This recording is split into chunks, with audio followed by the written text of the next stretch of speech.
የሚወዷችሁን ሰዎች ብቻ ብትወዱ እንዴት ምስጋና ይኖራችኋል? ኃጢአተኞችም እንኳን የሚወዷቸውን ይወዳሉ። መልካም ለሚያደርጉላችሁ ብቻ መልካም ብታደርጉ እንዴት ምስጋና ይኖራችኋል? ኃጢአተኞችም ያደርጋሉ። እንዴት ይነካታል! እንዴት ያናግራታል! አጸያፊ ነው።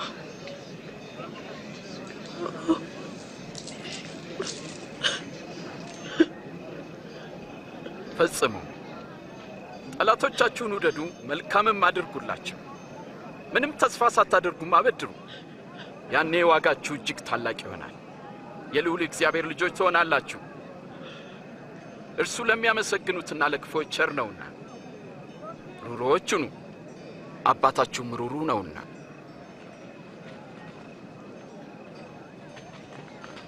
ኢየሱስ ሆይ አድነን። እንዳይፈረድባችሁ እናንተም አትፍረዱ። እንዳትኮነኑ እናንተም ማንንም አትኮንኑ። ይቅር በሉ፣ እናንተም ይቅር ትባላላችሁ። ጌታ ሆይ መንገድህን አሳየን።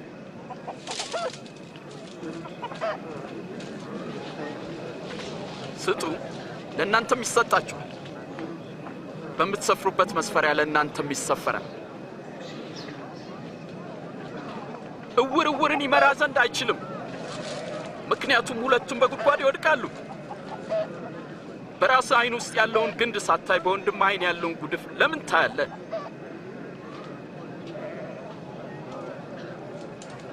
ጌታ ሆይ ምራን። ጌታ ሆይ አንተን እንሻለን። የተሸከመች ማህፀንና የጠባቸው ጡቶች እንዴት ብፁዓን ናቸው! ብፁዓንስ የእግዚአብሔርን ቃል የሚሰሙና የሚጠብቁም ናቸው። ይህንን ሰው ማወቅ አለብኝ። ለመሆኑ ይህ ሰው መሲህ ይመስልሃል?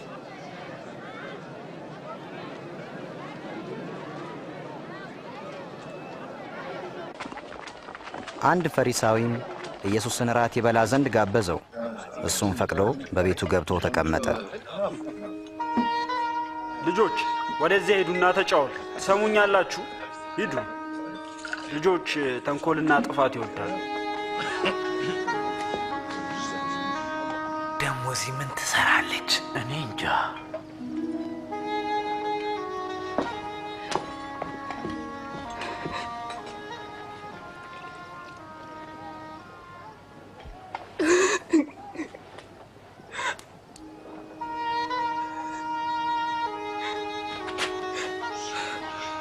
ምን ታደርጋለች?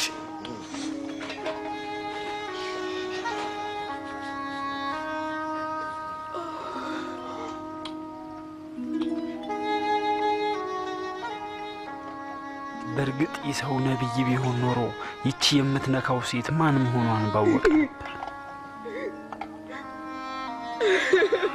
ምን አይነት ኃጢአተኛ እንደሆነችን በተረዳ ነበር። ስምዖን፣ ይህችን ሴት አውቃለሁ። እስቲ ልንገርህ፣ ገንዘብ የተበደሩ ሁለት ሰዎች ነበሩ። አንደኛው 500 ሌላውም 50 ተበደረ። ሁለቱም መመለስ አልቻሉም። ባለቤቱም ዕዳቸውን ተወላቸው። ታዲያ የትኛውን ይበልጥ የሚወደው? እንደሚመስለኝ ብዙ ይቅር ያለውን የሚወድ ይመስለኛል። ትክክል ነህ። ይህችን ሴት አይተሃል? አንተ ለእግሮቼ ውሃ እንኳን አላቀረብክልኝም። እሷ ግን እግሮችን በእንባዋ አራሰችው፣ በፀጉሯም አበሰችው። አንተ ጉንጬን እንኳን አልሳምክም።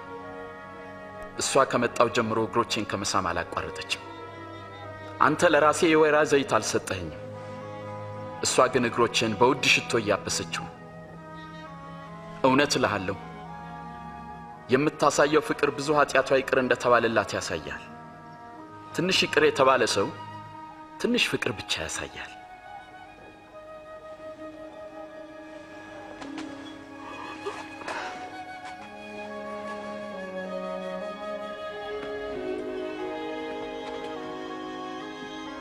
ልጄ ሆይ ኃጢአትሽ ተሰርዮልሻል፣ እምነትሽ አድኖሻልና በሰላም ሂጂ።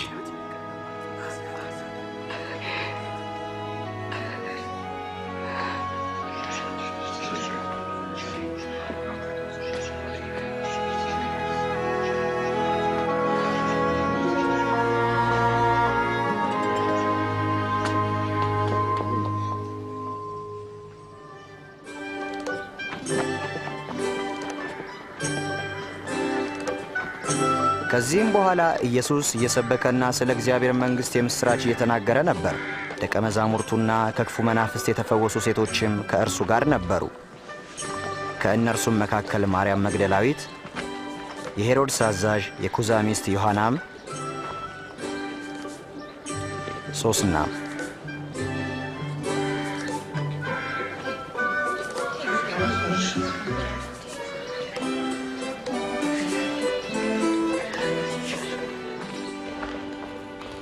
በገሊላ የሮማን ደራሴ ሆኖ ይገዛ የነበረው ሄሮድስ የወንድሙን ሚስት በማግባቱ ስለገሰጸው ዮሐንስ መጥምቁን ወደ እስር ቤት ጣለው። እሺ። በማግስቱም ናይን ወደምትባል ከተማ ደረስ። በዚያም ሰው ለመቅበር ተሸክሞት አየን። ሟቹም ለእናቱ አንድ ነበር። ጌታም እናቱን ባየ ጊዜ ራራላት። ቀርቦም አንተ ጎበዝ ተነሳ እልሃለሁ አለው። ሞቶ የነበረው ቀና ብሎ ተቀመጠ። ኢየሱስም ልጇን ሰጣት። በደንብ ጠይቁት፣ እንዲህ በሉት፣ ዮሐንስ ይመጣል ብሎ የተናገረልህ አንተ ነህ ወይስ ሌላ ሰው እንጠብቅ?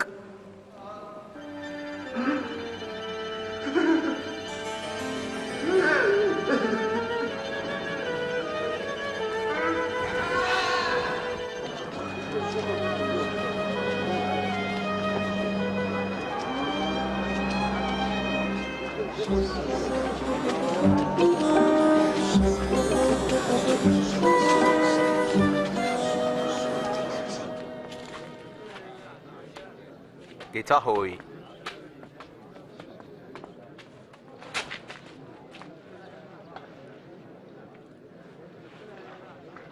ጌታ ሆይ መጥምቅ ዮሐንስን ጠይቅ ዘንድ ላከን።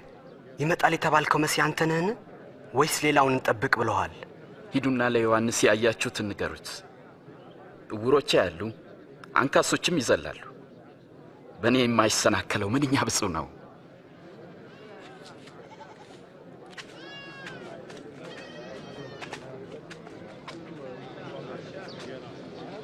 ወደ ላይ አንሳኝ። ትከሻዬ ላይ ሁን። ይታያል? ኢየሱስን አያለው። ገበሬ ዘር ተሸክሞ ሊዘራ ወጣ። ሲዘራም አንዳንዱ ዘር በመንገድ ዳር ወደቀ፣ ተረገጠም። የሰማይ ወፎችም መጥተው በሉት። ሌላውም ዘር በዓለት ላይ ወደቀ። የተዘራውም ዘር በበቀለ ጊዜ መሬቱ እርጥበት ስላልነበረው ደረቀ። ሌላውም ዘር በእሾህ መካከል ወደቀ። እሾህም ከዘሩ ጋር አብሮት በቀለ፣ ከዚያም አነቀው። ሌላውም ዘር በመልካም መሬት ላይ ወደቀ። በበቀለ ጊዜም እጅግ መልካም ሆነ። አንዳንዱም 100 እጥፍ አፈራ። ጌታ ሆይ፣ ሕዝብ በሚሰበሰቡበት ጊዜ ሁሉ በምሳሌ የምትናገረው ስለምንድን ነው? ለእናንተ የእግዚአብሔርን መንግሥት ሥልጣን ማወቅ ተሰጥቷቸዋል። ለሌሎቹ ግን የግድ በምሳሌ ይነገራቸዋል። ምክንያቱም እያዩ ስለማያዩ እየሰሙ ስለማያስተውሉ ነው።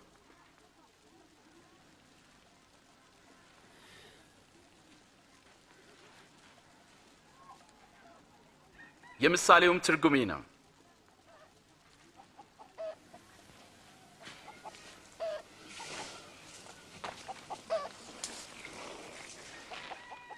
ዘሩ የእግዚአብሔር ቃል ነው። እነዚያ በመንገድ ዳር ላይ የወደቁት ዘሮች ቃሉን የሚሰሙት ናቸው። ዲያብሎስ ይመጣል፣ እንዳያምኑም ቃሉን ከልባቸው ይወስዳል። በዓለት ላይ የወደቁት ዘሮች ቃሉን ሲሰሙ በደስታ የሚቀበሉት ሰዎች ናቸው። ሆኖም ስር የላቸውም። የሚያምኑትም ለጊዜው ነው። ፈተና በመጣ ጊዜ ግን ፈርተው ይክዳሉ። እነዚያ በእሾህ መካከል የወደቁት ቃሉን የሚሰሙት ናቸው፣ ግን ስለ ራሳቸው በማሰብ በባለጠግነታቸውና በምቾታቸው ይታነቃሉ። ስለዚህ ሙሉ ፍሬ አያፈሩም። በመልካም መሬት ላይ የወደቁት ደግሞ እነርሱ በመልካምና በጎ ልብ የቃሉን መልእክት ሰምተው የሚጠብቁት ናቸው። በምድርም ሙሉ ፍሬን የሚያፈሩ ናቸው።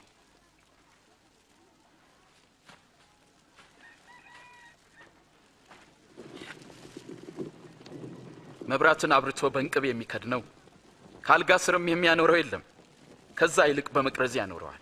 ስለዚህ ሰዎች ወደ ውስጥ ሲገቡ መብራቱን በግልጥ ያያል።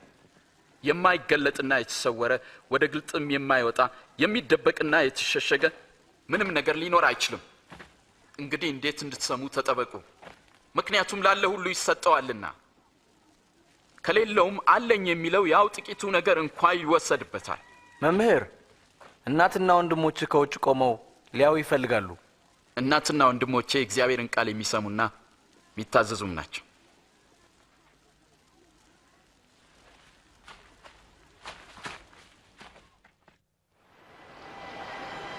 ከዕለታቱም በአንዱ ኢየሱስ ከደቀ መዛሙርቱ ጋር ወደ ታንኳ ገብቶ ወደ ማዶ እንሻገር አላቸው። እነርሱም ተነሱ፣ ሲሄዱም ሳለ እርሱ አንቀላፋ።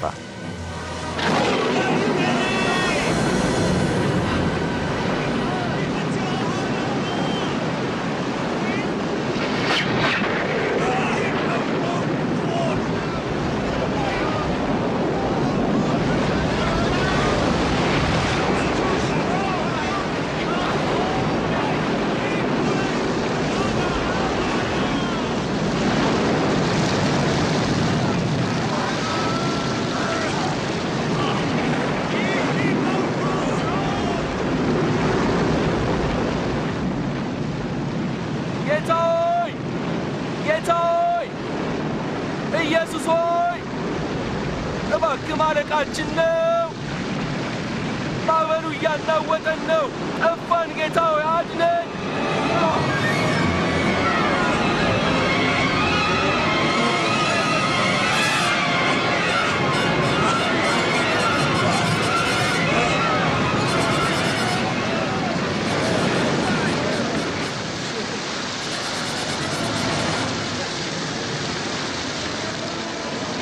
ጎሽ ዳን፣ ማዕበል የሚታዘዝለት ይሄ ማን ነው?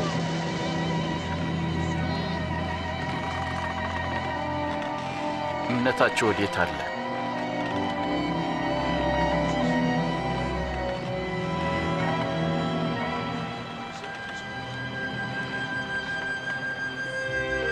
ከዚያም በኋላ በገሊላ አንጻር ወዳለችው ወደ ጌርጌስኖን አገር በታንኳ ደረሱ።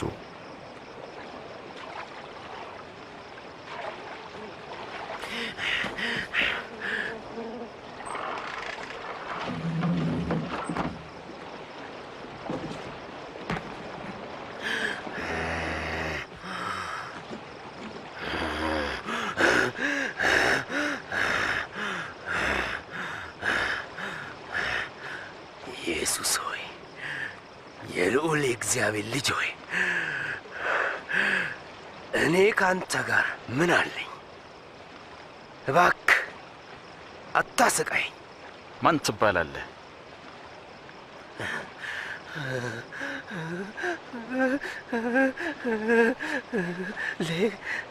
ሌጊዮን። ጌታ ሆይ እንለምናለን። ጌታ ሆይ እባክህ ወደ ጥልቁ አትጣለን።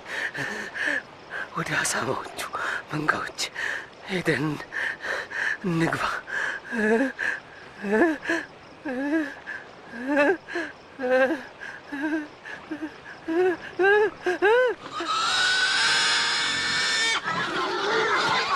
ኤይ ተመለሱ! ቁም! ተመለስ! አጋንንትም ከሰውየው ላይ ወጥተው ወደ እሪያዎቹ ገቡ።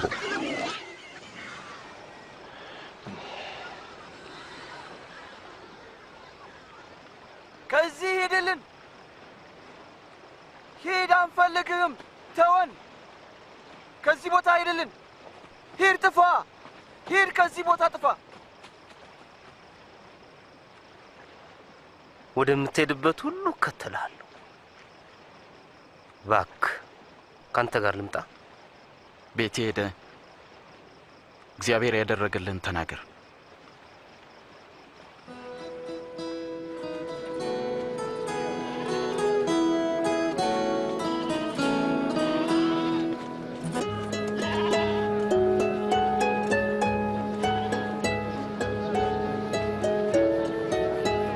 ኢየሱስም ደቀ መዛሙርቱን ቤተሳይዳ ወደምትባል ከተማ ከእርሱ ጋር ወሰዳቸው።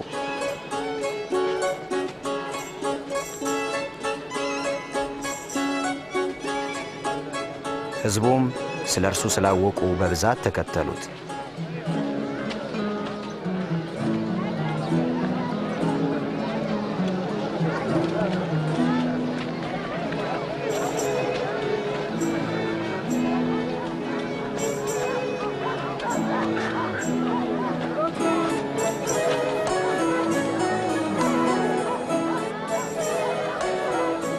ቀኑም እየመሸ ሲሄድ ጴጥሮስ ጌታ ሆይ ሕዝቡን ሸኛቸው፣ በዙሪያችን ወዳሉት መንደሮችና ገጠሮች መሄድ ይችላሉ። በዚያም ማደሪያና ምግባቸውን ይፈልጉ፣ በዚህ አንዳች የለም።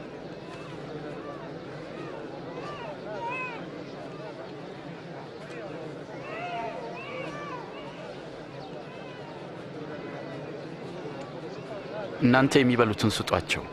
ያለን 5 ዳቦና 2 ዓሣ ብቻ እኮ ነው።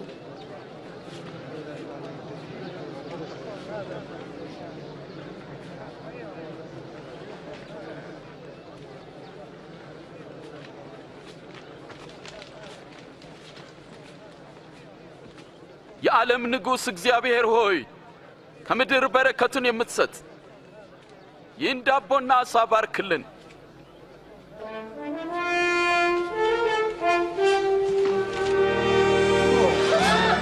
ይገርማል። ድንቅ ነው።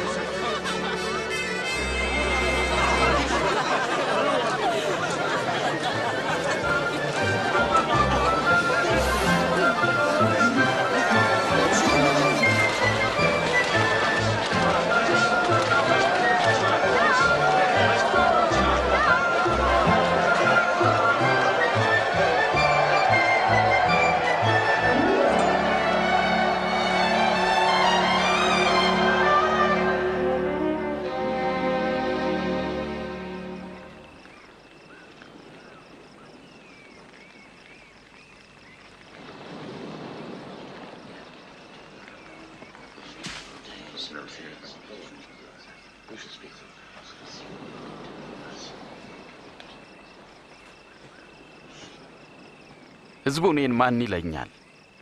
አንዳንዶች መጥምቁ ዮሐንስ ነህ ይሉሃል፣ ሌሎች ደግሞ ኤልያስ ነው ይላሉ፣ ሌሎች ደግሞ ከቀደሙት ነቢያት መካከል አንዱ ተነስቷል ይላሉ። እናንተስ ደግሞ እኔን ማን ትሉኛላችሁ?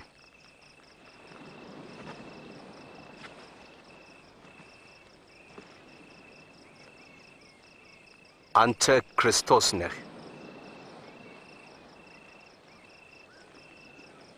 ይህንን ለማንም ሰው እንዳትናገሩ። የሰው ልጅ ብዙ መከራ ሊቀበልና ሊጣል እንዲሁም ሊገደል በሦስተኛውም ቀን ሊነሳ ይገባዋል።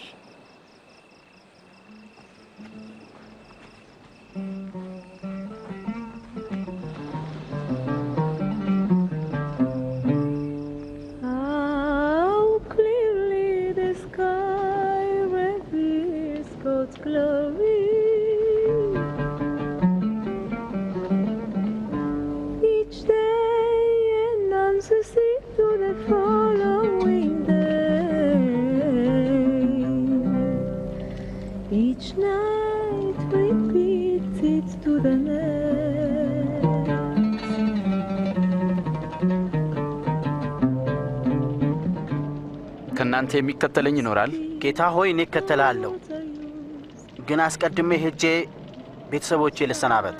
ማንም እርፍ ጨብጦ ወደ ኋላ የሚመለከት ቢኖር ለእግዚአብሔር መንግሥት የተገባ አይደለም። ማንም በኋላዬ ሊመጣ የሚወድ ቢኖር ራሱን ይካድ፣ መስቀሉንም ተሸክሞ ዕለት ዕለት ይከተለኝ። ነፍሱን ሊያድን የሚወድ ያጠፋታልና፣ ስለ እኔ ሲል ነፍሱን ሊያጠፋ የሚወድ ሁሉ እርሱ ያድናታል። ሰው ዓለምን ሁሉ ቢያተርፍ ነፍሱን ግን ቢያጎድል ምን ይጠቅመዋል? ማንም በእኔና በቃሌ የሚያፍር ቢኖር የሰው ልጅ በታላቅ ክብሩ ከሰማይ በተገለጠ ጊዜ በአባቱና በመላእክት ፊት ያፍርበታል።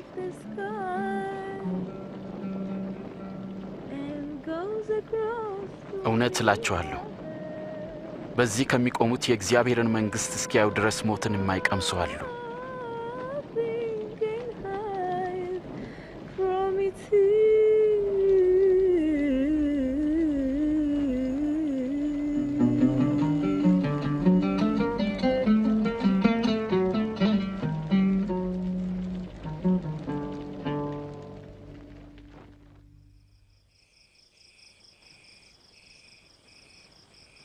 ከዚያም ኢየሱስ ዮሐንስን ያዕቆብንና ጴጥሮስን ይዞ ይጸልይ ዘንድ ወደ ተራራ ወጣ።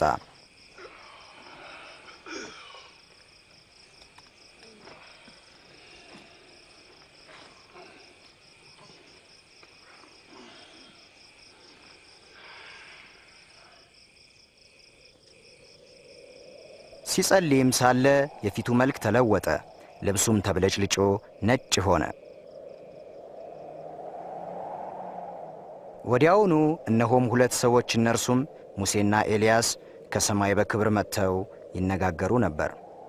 የእግዚአብሔርን ዓላማ ትፈጽማለህ፣ በኢየሩሳሌም ትሞታለህ።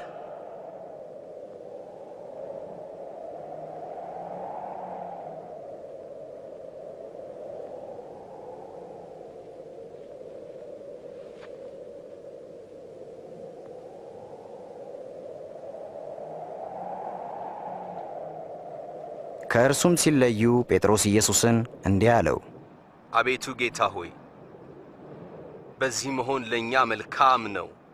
3 ድንኳኖችን እንሰራለን፣ አንድ ላንተ፣ ይህንንም ሲናገር ደመና መጣና ጋረዳቸው። ወደ ደመናውም ሲገቡ ሳሉ ፈሩ። ከደመናውም የመረጥኩት ልጄ ይህ ነው፣ እርሱን ስሙት የሚል ድምፅ መጣ።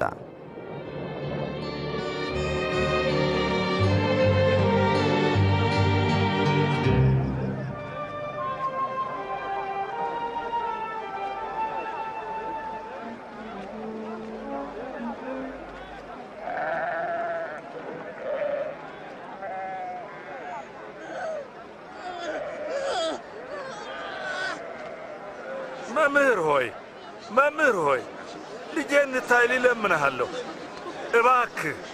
እባክህ ጌታ ሆይ፣ ያለ ልጅ እርሱ ብቻ ነው። ደቀ መዛሙርቱን ይፈውሱ ዘንድ ለመንኳቸው፣ እነርሱ ግን አልቻሉም። አንተ የማታምን ጠማማ ትውልድ፣ እስከ መቼ ከእናንተ ጋር እኖራለሁ? ልጅህን ወደዚህ አምጣ።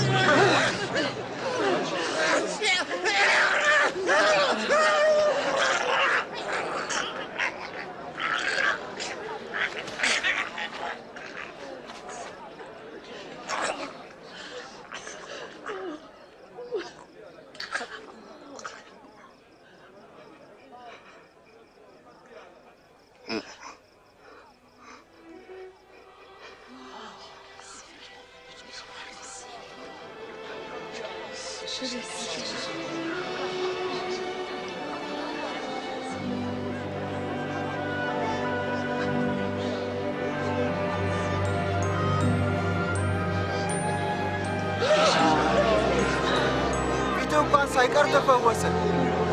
እንዴት ይገርማል!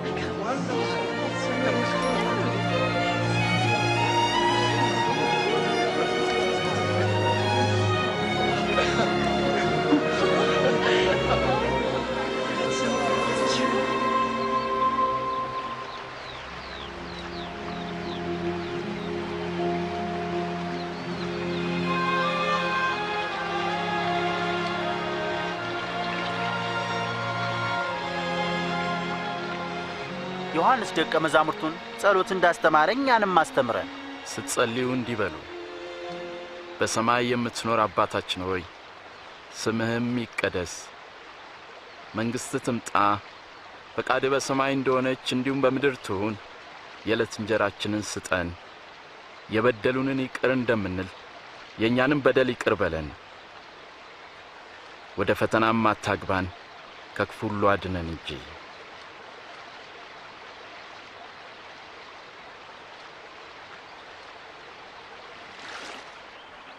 ለምኑ ይሰጣችሁማል፣ ፈልጉ ታገኙማላችሁ፣ መዝጊያን አንኳኩ ይከፈትላችሁማል። የሚለምን ሁሉ ይቀበላልና የሚፈልግ ደግሞ ያገኛል፣ መዝጊያንም ለሚያንኳኳ ሁሉ ይከፈትለታል።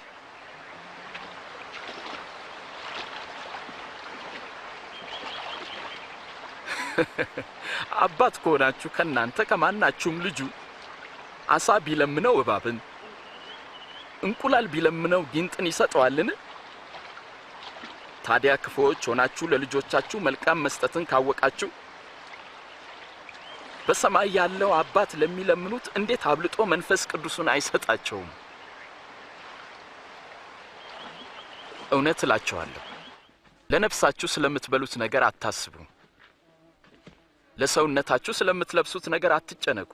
ነፍስ ከመብል ሰውነትም ደግሞ ከልብስ ይበልጣል።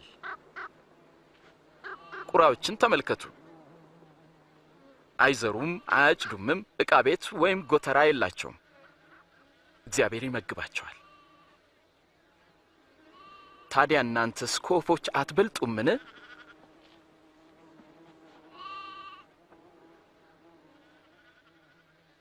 ማን ነው ከናንተ ተጨንቆ ቁመቱ ላይ ክንድ የሚጨምር?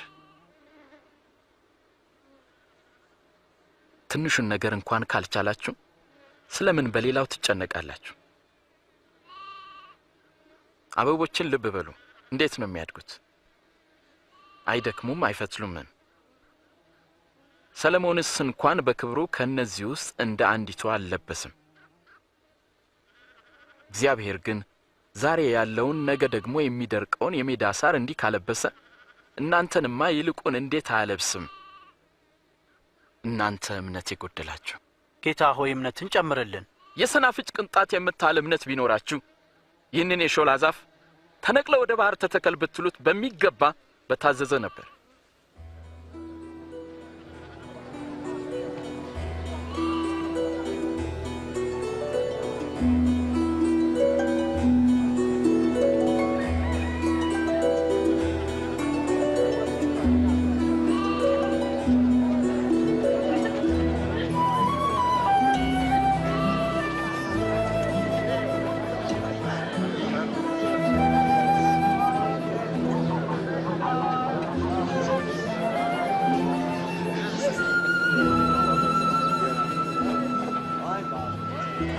መሰናክል ግድ ሳይመጣ አይቀርም። መሰናክሉን ለሚያመጣው ወዮለት። ስለዚህ ከነዚህ ከታናናሾቹ አንዱን ከሚያሰናክል ይልቅ የወፍጮ ድንጋይ ባንገቱ ታስሮ ወደ ባህር ቢጣል ይሻላል። የእግዚአብሔር መንግስት ምን ትመስላለች? እንዲህ ያለች ናት። ሰው በአትክልቱ ውስጥ የጣላትን የስናፍጭ ዘር ትመስላለች። ዘሯም አደገች፣ ታላቅም ዛፍ ሆነች። የሰማይ ወፎችን በቅርንጫፎቿ አሰፈሩ። ስለምን እንደሚናገር አልገባኝም። ስለምን ከቀራጮችና ከኃጢአተኞች ጋር አብረህ ትበላለህ?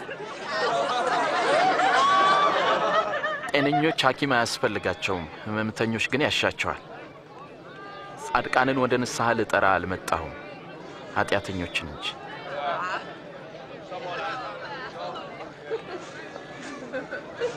ስለ እግዚአብሔር መንግስት ንገረን፣ ሌላስ ትነግረናለህ? አንተ ታናሽ መንጋ መንግስትን ሊሰጣችሁ የአባታችሁ በጎ ፈቃድ ነውና አትፍሩ። ያላችሁን ሽጡ፣ ምጽዋትም ስጡ። ሌባ በማይደፍረው በማይጠፋው በሰማያት መዝገብ አኑሩ። መዝገባችሁ ባለበት ልባችሁ ይሆናል። ምክንያቱም ሌባ ያገኘው ብልም ደግሞ አያጠፋው። መዝገባችሁ ባለበት ልባችሁ በዚያ ይሆናልና።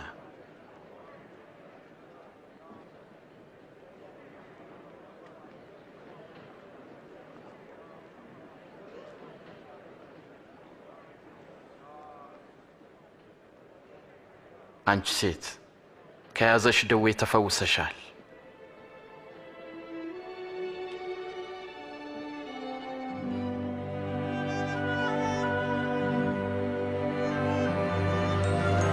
ተመልከት፣ ዳነች። ድንቅ ነው፣ ተፈወሰች። ናና እይ። ጌታ ሆይ ክበርልኝ። 18 ዓመት ጌታ ሆይ ተመስገን። ልንሰራባቸው የሚገቡን 6 ቀኖች አሉ። እንግዲህ በእነርሱ መታችሁ ተፈወሱ እንጂ በሰንበት ቀን አይደለም። እናንተ ግብዞች፣ ከናንተ እያንዳንዱ በሰንበት በሬውን ወይስ አህያውን ፈቶ ውሃ ሊያጠጣ ይወስደው የለምን? ይህችም የአብርሃም ልጅ ሆና ከ18 ዓመት ጀምሮ ሰይጣን ያሰራት ነበረች። ታዲያ በሰንበት ቀን ከስራቷ ልትፈታ አይገባትምን?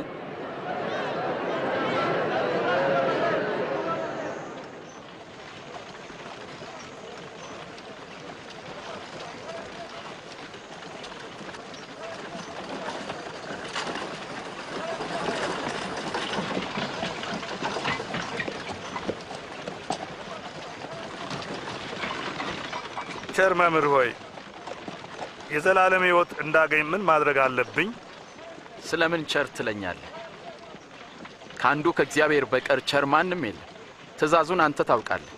ፈጽሞ አታመንዝር፣ እንዲሁም አትግደል፣ ደግሞም በሐሰት አትመስክር፣ እናትና አባትህንም አክብር። ይህን ሁሉ ሕግና ሥርዓት ከሕፃንነቴ ጀምሮ ጠብቄአለሁ። አሁንም አንዲት ነገር ገና ቀርታለች። ያለህን ሁሉ ሸጠ ለድሆች ስጥ፣ በሰማይም መዝገብ ታገኛለህ። መተህም ተከተለኝ። ታዲያ እኛ ነጋዴዎች ነን፣ ሀብታሞችም ነን። ለባለጠጋው ወደ እግዚአብሔር መንግሥት መግባት እንዴት ጭንቅ ነው! ባለጠጋ ወደ እግዚአብሔር መንግሥት ከሚገባ ይልቅ ግመል በመርፌ ቀዳዳ ቢያልፍ ይቀላል። ታዲያ ማን ሊድን ይችላል? ለሰው የማይቻል ሁሉ ለእግዚአብሔር ይቻለዋል። ታዲያ የእግዚአብሔር መንግሥት መቼ ትመጣለች? የእግዚአብሔር መንግሥት ከቶም በመጠባበቅ አትመጣም። ማንም እርሷን በዚህ ወይም በዚህ ያለች ቢል አትስሙ፣ እሷ በመካከላችሁ ናትና። ከሰው ልጅ ቀኖች አንዱን ልታዩ የምትመኙበት ወራት እንደሚመጣ አወቁ፣ ግን አታዩትም። መብረቅ በርቆ ከሰማይ በታች ካለ ከአንድ አገር ወደ ሌላ አገር እንደሚያበራ የሰው ልጅ ቀን እንደዚያ ይሆናል። አስቀድሞ ግን ብዙ መከራ እንዲቀበል ከዚህም ትውልድ እንዲጣል ይገባዋል።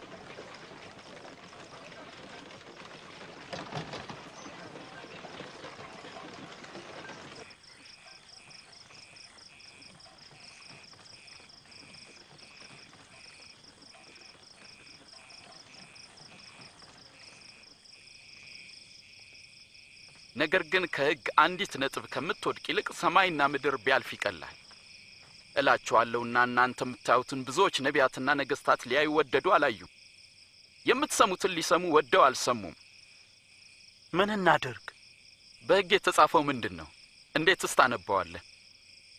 ጌታ አምላክህን በፍጹም ልብ፣ በፍጹም ነፍስ፣ በፍጹም ኃይል ሐሳብህም ውደድ፣ ባልንጀራንም እንደ ራስ አድርገህ ውደድ። ትክክል ነህ። ሕግም ፈጽም፣ በሕይወትም ትኖራለህ። ጎረቤቴ ማን ነው? መቼም እነዚያ ወታደሮች አይሆኑም። ቄሳርስ ቢሆን? አንድ ጊዜ አንድ ሰው ከኢየሩሳሌም ወደ ኢያሪኮ ወረደ፣ በወንበዴዎች እጅ ወደቀ። እነሱም ገፈፉት፣ ደበደቡትም፣ በሕይወትና በሞት መካከል ትተውት ሄዱ። ድንገትም አንድ ካህን በዚያ መንገድ ወረደ፣ አይቶትም ገለል ብሎ አለፈ። እንዲሁም ደግሞ አንድ ሌዋዊ ወደዚያ ስፍራ መጣና አይቶት ገለል ብሎ አለፈ። አንድ ሳምራዊ ግን ሲሄድ ወደ እርሱ መጣ፣ አይቶትም ልቡ በሐዘን ተነካ። ቀርቦም ዘይትና የወይን ጠጅ በቁስሎቹ ላይ አፍስሶ አሰራቸው። ከዚያም በእርሱ አህያ ላይ አስቀምጦት ወደ እንግዶች ማደሪያ ወሰደው፣ አስታመመውም። በማግስቱም 2 ዲናር አውጥቶ ለባለቤቱ ሰጠና እርዳው፣ ከዚህም በላይ የምትከስረውን ሁሉ እኔ ስመለስ እከፍልሃለሁ አለው። እንግዲህ ከነዚህ ከሶስቱ በወንበዴዎች ለወደቀው ባልንጀራ የሆነው ማን ነው? ደግ የሰራለት ሰው ነው። እናንተም እንዲሁ አድርጉ። ሕፃናትን ወደ እኔ ይመጡ ዘንድ አትከልክሏቸው፣ የእግዚአብሔር መንግሥት እንደነዚህ ላሉት ናትና። እውነት እላችኋለሁ የእግዚአብሔርን መንግሥት እንደ ሕፃናት የማይቀበላት ሁሉ ከቶም ወደ እርሷ አይገባባትም።